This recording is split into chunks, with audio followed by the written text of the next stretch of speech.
This is the Authority Company Podcast, conversations with leaders who are designing the future. Hola, I'm Joe Pardavila, and Rey Ramsey is joining me today on the show. Rey has spent more than 3 decades leading across business, government, philanthropy, and nonprofit organizations, helping institutions tackle complex challenges while keeping human dignity at the center of decision-making.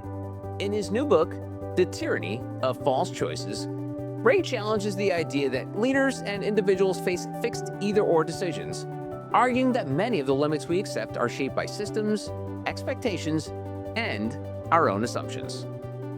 Rey, welcome to the show. How are you? I'm good. Excellent. I'm glad you're good. And so I want to start with a subject that you sort of inspired me as reading your book about your childhood and the ripple effects that it had on the rest of your life. And I find it fascinating that such a short amount of time in people's lives has such a huge influence on the rest. Because if you think about it, you're a kid for like 18 years, but if you're lucky enough to live a healthy life, you're an adult for like 70 years. So it's crazy that short amount of time has such influence on the rest of your life. So to you, you had an incident in your classroom where you were embarrassed, and that sort of was the beginning of it all for you. So without giving too much away that's in the book, tell me about those moments in school that pretty much define who you are today. Well, it came about in the book because the publisher asked me, and this is my words, not theirs, where's that piss and vinegar coming from, right? Because I'm telling this story about the tyranny of false choices. And I thought for a minute, and I was like, oh, I don't really want to go there because you don't, or at least for me, I didn't want to make it seem like, oh, all up from the bootstraps, woe is me, or I'm a victim, right? Because all of us have been victimized in different ways throughout our lives. And I just opened up and I said, the tyranny that I faced was the tyranny of lowered expectation. And so being in that school, it was all a product of they saw me, they saw my color, they didn't know who I was, and they lowered all of the expectation. And I was athletic, and so there's a little bit of coolness that goes with athleticism. And so on the outside, I could act cool, and it was okay. But on the inside, it was tearing me apart because it's this incongruity between how you view yourself and what the world is saying this is who you are in our eyes. And that incongruity is what was pulling me apart. And then that particular incident that I described was an orchestrated effort to embarrass me. Now, it's bad enough if students do it because you just call that good old-fashioned bullying, which is not good. But the teacher was in on it. And so it was the freeze frame for me is coming into the classroom and seeing her laugh as well as all the students because they had pulled one over on me, making me look stupid and making me feel stupid. And luckily, you did have a teacher who set things right for you, and that was Mrs. Pfeiffer. Yes. Incredibly important that you actually dedicated the book to her, which I think for a lot of people, dedicating a book to a teacher, like Rey, you put a gun to my head, I probably couldn't rattle off 3 teachers I had when I was a kid.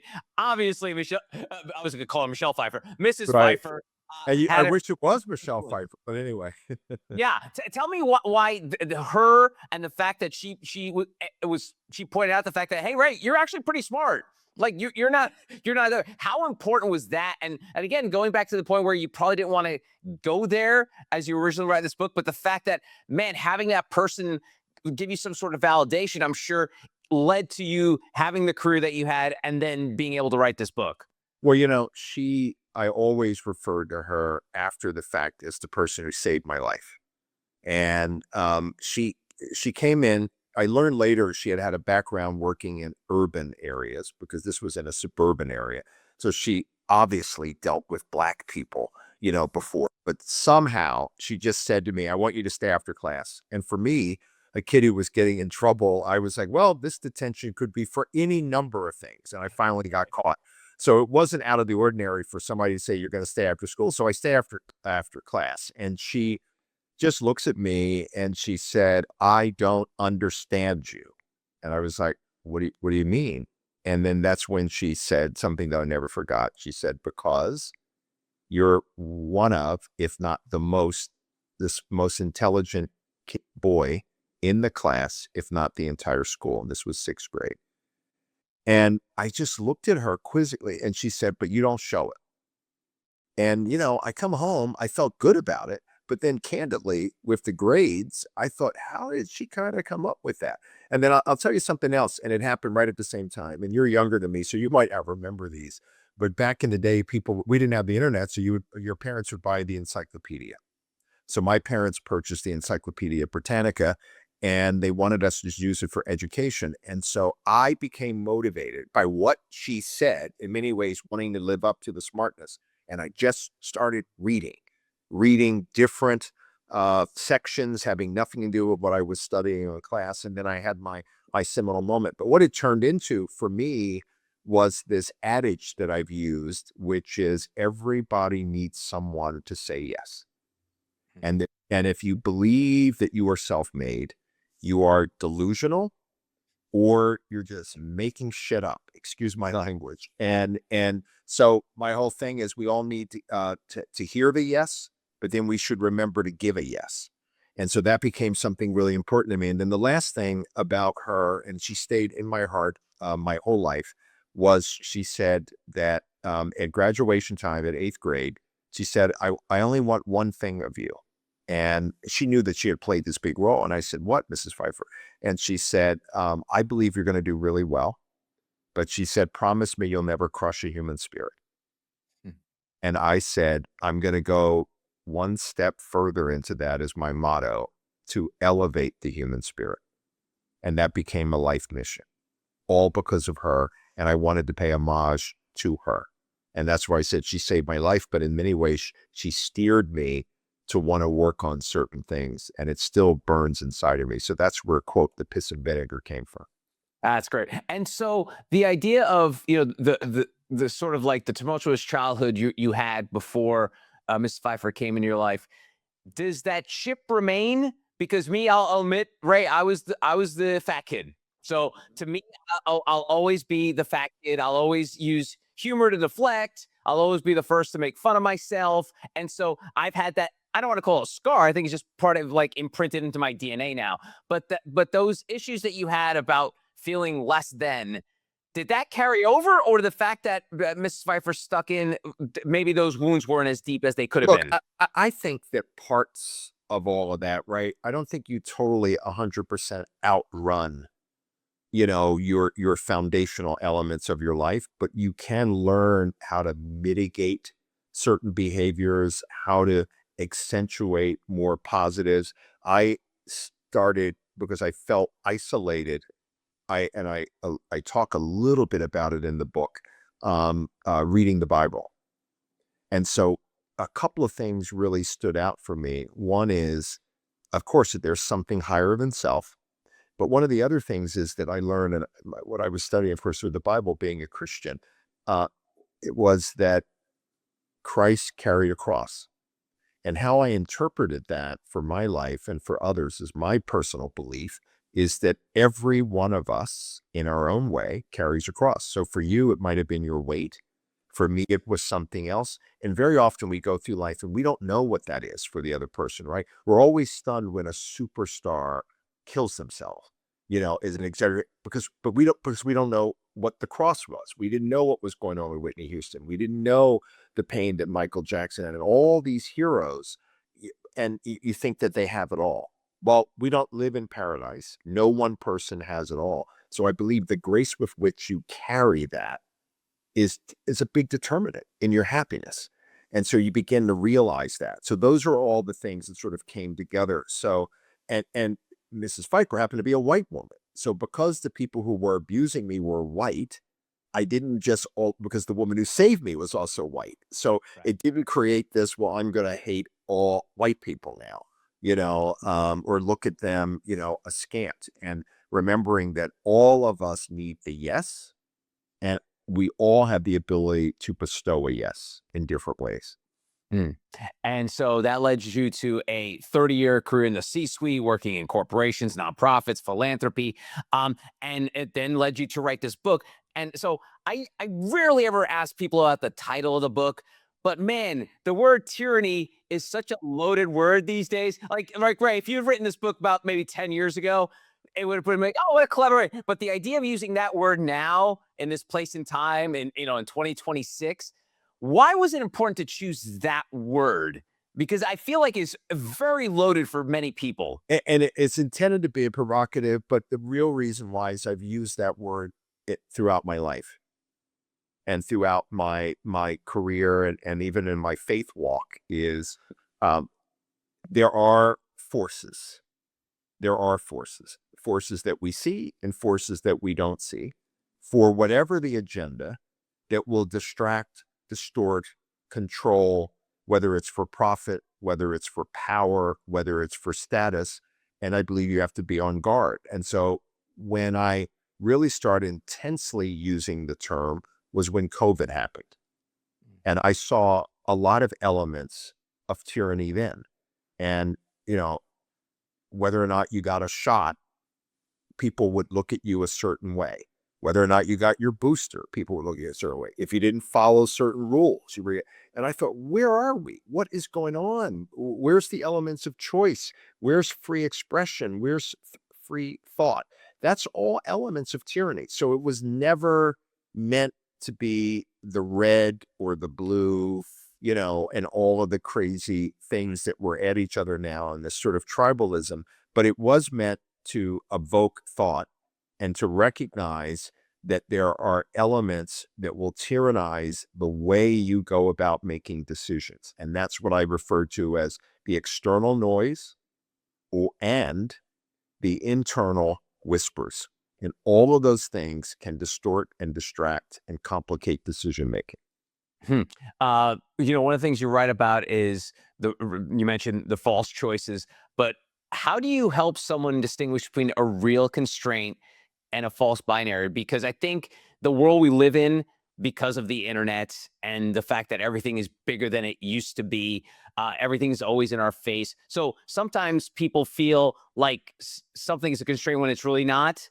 I always bring up the example of people use a word like, oh, I'm experiencing anxiety or I'm experiencing trauma. And I'm like, well, have you been to a psychotherapist? They're like, oh, no, it's just how I feel. So people don't know how to use proper words nowadays. They throw these words around like that person's a narcissist. I'm like, do you even know what a narcissist means? Tell me about the constraints. Like, well, how can you identify what a real constraint is?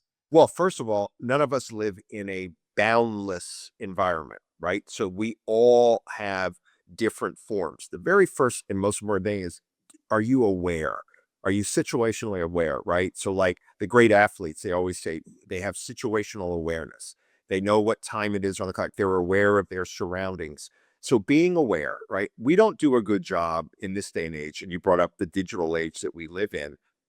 Digital literacy, for example, media literacy, accepting something at face value, never questioning it is problematic, because then you just accept the bounds. You just accept that that's the way it has to be, and it doesn't have to. And if you look at all of the inventors, throughout history, and I talk about I touch on Steve Jobs, they're contrarians.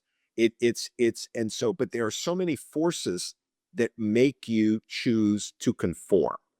So you do have a choice in the matter. You can conform, or you can be, as Adam Grant would say, an originalist. You can be original with it, or you can. Now, if you always default, and I call it default thinking, to comfort, convenience, familiarity, well, then you know the answer to that. You're just going to default into that. So I often say, in the business context, do things by design, not by default. Don't just default your way into making these decisions. Design your way out of it. And part of what I mean is use the tools of critical thinking, right? And we can learn from different disciplines that use critical thinking, like the sciences and others. You take a hypothesis. You don't just accept it at face value. Very often in meetings, and I say this in the foundation that I am, your sentiments matter, meaning like your opinions. I want to know what your sentiments are. But then my very next sentence is, but your sentiments are not a finding of fact. So I don't receive it as a finding of fact. And so how many people will listen to a soundbite or just read the headline on the paper and they don't read the rest of the story. And very often there's a disconnect between the headline and the rest of the story. Where are you if not having read that story? Are you going to make a stock decision based on that? Some people do. That's an ill-informed decision. So we have tools to arm ourselves to not be bound by the binaries. Mhm. And one of the things you mentioned there about being contrarian, one thing I often say is like being a contrarian is a fine line because if you become if that's your default setting, it's no before yes. And I'm sure you've had people like this in your life, right? I've had bosses where like you pitch them something and they'll immediately say no, but then like 10 minutes later, like, oh, that thing you mentioned, and I joke with my mom all the time about this, Ray, where like I'll say, hey, mom, blah, blah, blah. And she'll be like, no, no, no, no, no, no, no. She'll literally sound like that. No, no, no, no, no. And then like 10 minutes later, be like, oh, yes, yes, yes, yes. So how do you maintain a contrarian point of view without it being your default setting?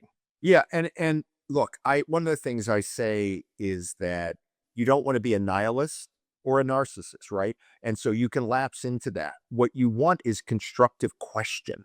And so one of the expressions that I use is if you never ask why, you never get to the liberated concept of why not, right? Mm. And sometimes you just go, why not?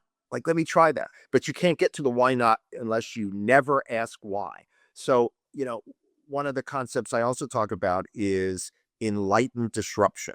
So when you're in an organization, you want to disrupt the status quo. But I use the word enlightened because it's not disruption. Just to disrupt, that's reckless. And so you have guardrails around it. You're not doing things aimlessly. You have a purpose behind it, and that is to expand your sightlines, to ask whether or not there's an unintended consequence, right?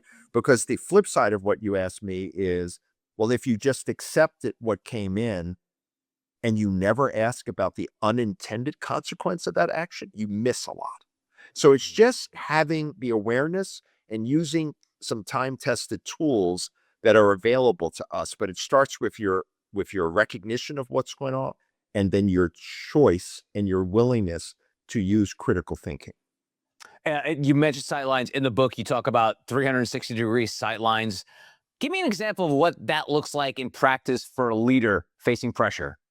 Yeah. So when you face pressure, the very first thing that you want is, and I have this happen sometimes, very often in the communication setting, right?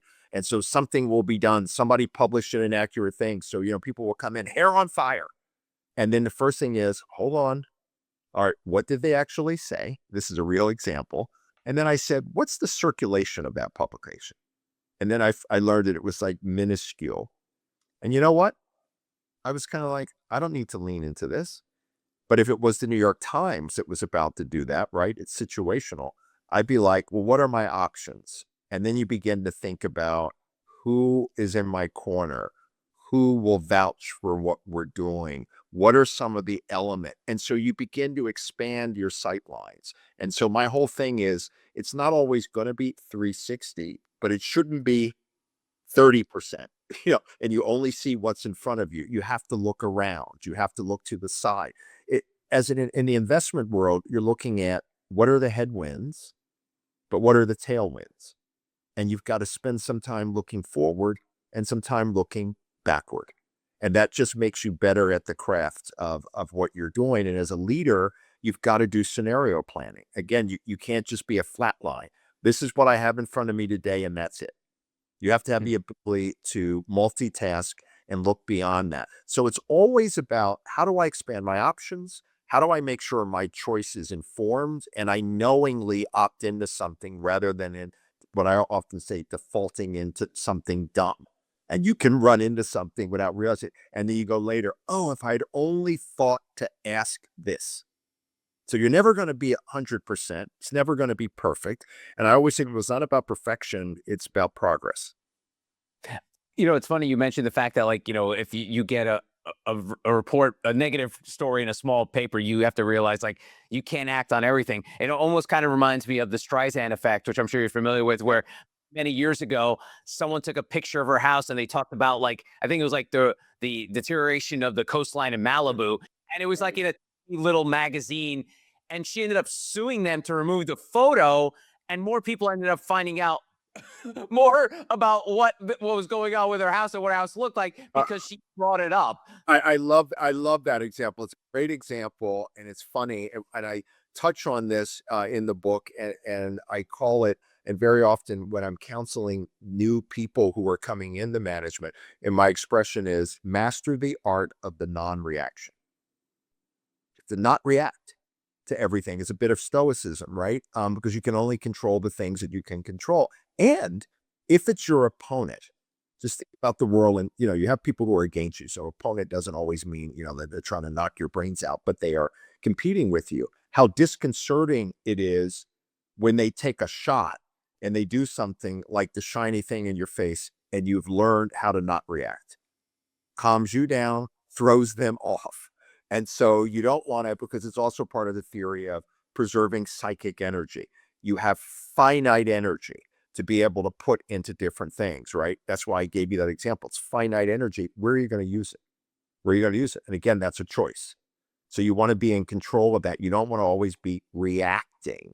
So like when I had a reporter ask me with some changes in policy of this administration. I'm going to say new. They've been in for over a year, and first thing he said, "Well, how are you reacting?" And I said, "Well, leaders don't spend their time just in reaction." And then I said, "But let me break things down." This is talking about it from the standpoint of the foundation, not some of my other activities, right? And so I said, "Well, there are three groups." And I jokingly said, "Well, I like the letter R, so I'm going to use the letter R through all of it." I said, "You have one group that says we're just going to reduce. You have the next group that says we just want to restore everything." And I said, "But I'm in a different group that gets less attention. I want to reform. And how come we don't talk about that?" So all the noise is spend or cut. And it crowds out the conversation about how about we renew? How about that we reform? How about we improve? And you think about how rarely do you hear any discussion on the solution side, because all of the noise and all of the special interest are vested in that. And that's the quintessential false choice. And then people who want to break out of that are often ridiculed, called names by both sides, because you're not fitting in the tribe. And then it becomes your choice. Do you want to take those hits? Do you want to stand out there and say, no, I want to do it this way? And we don't have enough people who do that. And I chronicle some people in history that were all ridiculed, like Galileo. We could laugh at it now, but he had the audacity to believe, in the correct way about what planetary element was revolving around the other. And everybody was like, oh no, the sun revolves around, or no, the earth revolves around. And he came up with this heliocentric theory, and he got it right. But people were criticized. And then you had Darwin, and then the church was against him, and he was banished. And you had all these people. Now we look at it with the wisdom of history, and we say that person was right. But in the moment, they were ripped into. And so sometimes, and it's not always going to be that dramatic, but sometimes you have to say, I'm gonna take those hits to do the right thing. And then you have to ask yourself, when you look at the totality of your life, did you always default your way through? And I say at the very beginning of the book, and this is my overarching sort of philosophical approach, and I said this at a graduation at my alma mater: every person born into the world is an artist. But the trick is understanding you get one canvas, and that canvas is made up of how you handle the defining moments in your life. And so the choice is, do I want it to look like broad strokes with bright color, or will I settle for tepid shades of gray? Choice is yours. And that's at the beginning of the book. And that's how I view life. We get a montage of opportunity for that canvas. What will it look like when you exit? A big chunk of your book, you talk about virtues and moral compass. And this might get a little controversial, but I'm a lapsed Catholic, and I often challenge leaders that sort of use religion as sort of like their North Star and follow the book, the book and all that jazz. And I and part of the pun, I often devil's advocate these conversations because I'll be like, I can't remember in the Bible where it talked about Jesus like laying off 1,000 employees, or I remember in the Bible where he said like build walls and take out and kick out all the straight. Right. Oh, so and again, I know this is controversial, people, but I always bring up when No, like go for it. I don't see it as controversial because I don't view my precepts as religious. And I was hopefully careful of it because I don't believe that any religion has cornered the market on the concept of virtues. And one of the things I say is that we all have virtues. The question is, do we use them? So I'm a believer that we have them. And it doesn't require that you belong to any organized religion. But for example, courage does not require you belong to a religion. So I don't connect it to that. Having, as the great Stoics, they weren't religious. So when they talk about, courage and temperance and justice and wisdom, that's not owned by any particular denomination. It is more about, I view it this way. You have a compass, which is, and there have been lots of studies to show in both animal but also humankind in particular, that we have natural tendencies toward certain behaviors. And regardless of how you've been socialized, everybody around the world believes that murder is wrong, that there are a bunch of other beliefs that are wrong. It doesn't require that you were in catechism, but you believe those things. So the question is, from my perspective, is do you drown out the navigation device? So think of it as a compass. Are you drowning it out because it's pointing north with all the distractions and distortions that I talk about, or will you allow it to open up? And so I believe that utilizing some of the virtues that you have can help you hear the signals of the compass. That is how I view it, but it is not a religious precept. nice. And the tyranny part I want to get to before we wrap up. You warn about speech suppression from both government and private institutions. Yes. But where do you see the greatest risk today when it comes to like the suppression of speech? Well, I think, look, there is a great paradox. One of the big paradox is that we have access to forms of communication that humankind has never known. So we can transmit out our message, our image in dramatic ways. So that opens up opportunities. Paradox is at the same time, it can quickly shut them off. And so somebody somewhere, if they shut those tools off to you and you no longer have those tools, where are you in a digital age? Whereas before you didn't have any of those tools, right? So you would write a letter, you would post something on a bulletin board. So nobody was going to get to your letter. Were they really going to go to the bulletin board at the grocery store and pull down your bulletin? So you have so it both expands opportunity, but it also can constrain, things. And so I don't think the concept of cancel culture is new, but we have to be on guard against anyone who basically says, because of who you are or what tribe you belong to, I'm going to shut you down and your ability to communicate ideas and thoughts, or I'm going to block that information from you, because we know that many of us are getting our information in a particular way. And so one of the things, and I used to do media related work all through school. I was editor in chief at my school newspaper. I was, for a while, the news director at the radio station at college. So I've always studied media. And one of the things that's important, it's not only what's covered, it's what gatekeepers choose to not put in front of you. And so that means we have to be, when I get back to my point about digital and media literacy, that's going to happen, right? So what can you do? You have to get more literate in understanding, well, I have other options. Because years ago, everybody was watching Cronkite, or they had three: ABC, NBC, CBS. That's it. And so if they didn't espouse what you were saying, so people are nostalgic sometimes, my friend Joe. People are like, oh, the good old days we had Cronkite. And I go, but was that all the good old days? Because if I didn't agree with Chancellor and Cronkite and Severide, I had nowhere to go. So this is, again, you have this duality of, well, you have more choices, but now you have like a lot of choices. So some of it might really not be very accurate. So congratulations, everybody with a microphone can be out there. Your discernment becomes more important now because now you've got all of this available to you. I'm just a believer, though, you have to be on guard, particularly with our government, whether blue or red, is don't get in the censorship business because they have unique powers. The government is powerful. And so it should not use those oppressive powers. And that is the gateway drug for tyranny. One of the things I think the next level of suppression is manipulation. We're recording this conversation the day after President Trump gave his State of the Union address.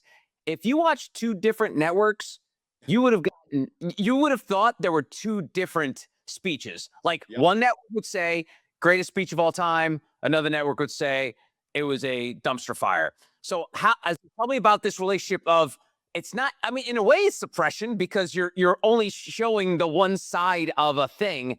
Tell me about this idea between suppression and manipulation though. Yeah. So here's the thing, and I think this is endemic in human nature.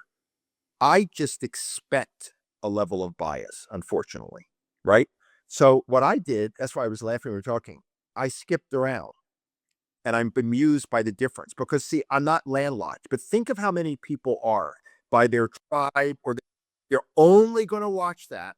And then they convince themselves that's it's like an algorithm. And I've literally said to otherwise really intelligent people, I said, you do know that the algorithm is giving you what you already believe, right? You do know that. And that if you break out of that, you're going to hear different things, and it's sad, but that means there's more onus on us, Joe. Gets back to my point. It's on you to navigate that system rather than pretending you're going to change it all. So that one network is going to continue to do what it does because obviously it must work for them economically. Another network is going to continue. So I don't spend my time like fretting over that. I laugh about it because I do switch around and I go, are you kidding me? Or a court case, it happens. And then you'll be like, the sky is falling because of the tariffs. And then I'm like telling people because I'm a lawyer, well, I read the court cases. Here are all the other options available to me. And like, oh, I never knew that. Well, it's not being reported to you. And so that's the shame that's there. That manipulation exists. So the onus now, this is why we should be teaching more of this literacy in school to help people navigate this very crowded space. So I would rather, if I were king for a day, which I never will be, I would put the energy into helping individuals with their own agency to move around and make choices, information choices, rather than censoring what can be said by networks and points of views, because that's very dangerous, because that means you're putting all your trust into this overlord that you assume has no bias. And everybody has bias. And I know we can't escape it because I think once you tie capitalism into technology and media, you mentioned it, like the networks are only going to put what their viewers are expecting to watch. They don't want to piss off their viewers. They're going to show them what they're expecting to watch. And I think this is sort of like, going back to those good old days of the three networks, it was like, sure, there was probably a lean there, but it wasn't so much they were doing it for the ratings. They were just doing it because that's what they were doing. That's the way they were brought up in the system of like, yeah, sure, I might have a lean this way, but at the end of the day, I still got to do my job as a reporter, regardless of who's watching, because that's not the point. Now it is the point. And so I want to tie this into sort of like your day job in capitalism. What does responsible capitalism look like if you are following your book, your teachings, the stuff you break down? How does responsible capitalism look in daily decision making? Because like I said, the capitalism that's in play now in technology and media, it's not healthy, but it is what it is. We can't unring that bell. So what can leaders do to live that sort of responsible capitalist life? Yeah, I think that first of all, it's acknowledging that there are inherent, when you think of capital, there are inherent disparities and injustices. There just are, right? And there's it butts up against the human tendency to acquire. So you're going to have somebody acquiring, and that often will come at the expense of whom? So when you begin to recognize that, you say to yourself, like, for example, in housing, um, if I'm going to build housing, how much return do I need to have rather than take a quality return and also make sure that people can afford what's being built? And remembering that you live in an overall society, you're not on an island. So it's just a heightened awareness. And there have been really good examples of where capital can work well, in communities, sometimes by regulatory fiat, or other times just because that's how they roll. That's who they want to be. I've been on some amazing things driven by the private sector in both affordable housing, but also in the sustainability space, where private companies say, that makes sense for me. It makes sense for me to build this particular way because the building is going to last longer, or there's more value creation in doing it that way. So it is not accepting this binary where I have to be a land baron and a jerk because I have capital, versus I got to give it all away and make no money. And so it's finding that ground that makes sense and being responsible. And you can have money and invest and also have virtue.